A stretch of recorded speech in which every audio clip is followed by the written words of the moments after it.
আমার ছেলের আপনাদের প্রোডাক্ট খুব পছন্দ। আপনারা কি বাসায় দিতে পারবেন? হ্যাঁ, ঠিকানা দেন ম্যাডাম। সেন্ট টমাস মাউন্ট। সিদ্ধু, দুষ্টুমি করছো কেন? ম্যাডাম, ভেতরে খেলো। বাহ ভাগ্যা, তুমি তো খুব সময় মেনে চলো। কি খবর ভাগ্যা? কেমন আছো ভাগ্যা? Madam,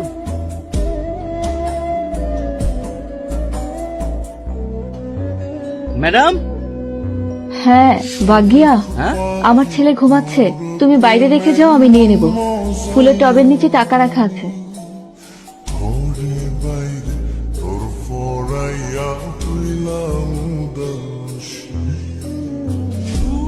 madam, madam, madam.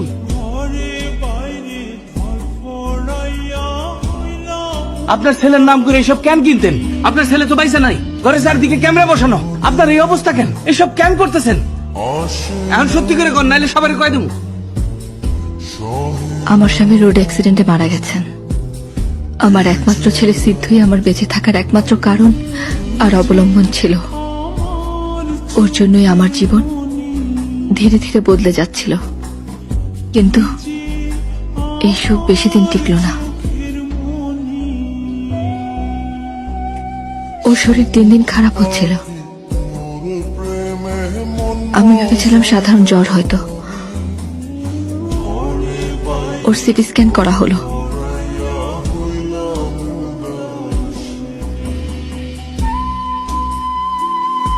আমি আমার জীবনের সবচেয়ে বড় ধাক্কাটা পেলাম। ওর ক্যান্সার হয়েছে।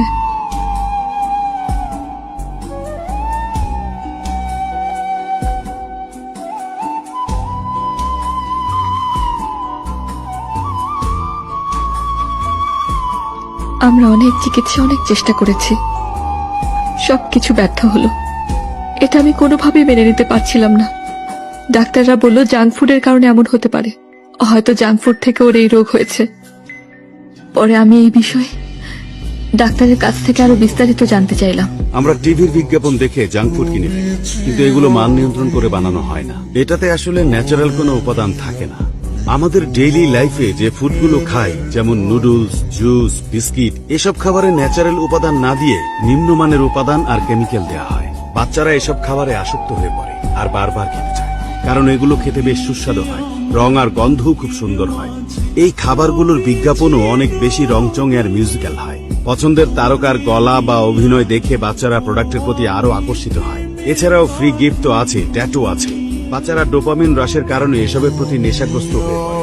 এগুলো ওদের ব্রেনে গেঁথে যায়। আপনি যেই কোম্পানির প্রোডাক্টটি নেন, যেই ধরনের প্রোডাক্টটি নেন, ওরা বলবে যে ওরা কোনো অ্যাডিটিভ বা প্রিজারভেটিভ বা কোনো কেমিক্যাল মেলাই। সেলার কোম্পানি অধিক মুনাফার আশায় এগুলো করবে। বাচ্চারা কি শুধু ব্রেড খায়? সাথে জ্যাম খায়, নুডলস খায়, বিস্কিট খায়, জুস খায়। এই সব প্রোডাক্টের ভেতরেই বিভিন্ন রকমের কেমিক্যাল থাকে। সব রকমের কেমিক্যাল মিলেমিশে একাকার হয়ে থাকে, আমাদের শরীরের ভেতরে গিয়ে বিষাক্ত উপাদান হয়। পৃথিবীতে বাচ্চাদের মধ্যে ক্যান্সারের প্রবণতার দিক থেকে দ্বিতীয় অবস্থানে আছে চেন্নাই শহর। বলা হয় আমাদের জেনারেশন অভিশপ্ত, কারণ আমরা বাচ্চাদের মৃত্যু দিচ্ছি, কিন্তু আমরা কিছুই করতে পারছি না।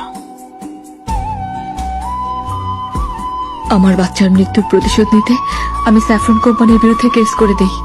আমাদের প্রোডাক্ট থেকে যে ক্যান্সার হয়েছে সেটার কি প্রমাণ আছে আপনার কাছে? ও তো অন্য খাবারও খেয়েছে, এমনকি ময়লা পানি থেকেও তো এই ধরনের রোগগুলো হতে পারে। আর আপনি যে সিনথেটিক শাড়ি পরে আছেন সেখান থেকেও তো হতে পারে। পর্যাপ্ত প্রমাণের অভাবে আমার কেসটা খারিজ হয়ে যায়। আদালত আমার কেসটা ক্লোজ করে দেয়। তারপরেই আমি সিদ্ধান্ত নিই প্রমাণ জোগাড়ের জন্য নিজেকে উৎসর্গ করে দেব। আমি ওই একই বিষগুলো খেয়ে প্রমাণ জোগাড় করব, যেগুলো খেয়ে আমার ছোট্ট বাচ্চাটা মারা গেছে। আমি পুরো পৃথিবীকে দেখিয়ে দেব। আমার ব্লাড সেলের পরিবর্তনের রিপোর্ট করার জন্য আমার মোটামুটি 4 মাস সময় লাগবে। অর্থাৎ এই যুদ্ধ 4 মাস চলবে, বা তার আগেই হয়তো আমার মৃত্যু হয়ে যাবে।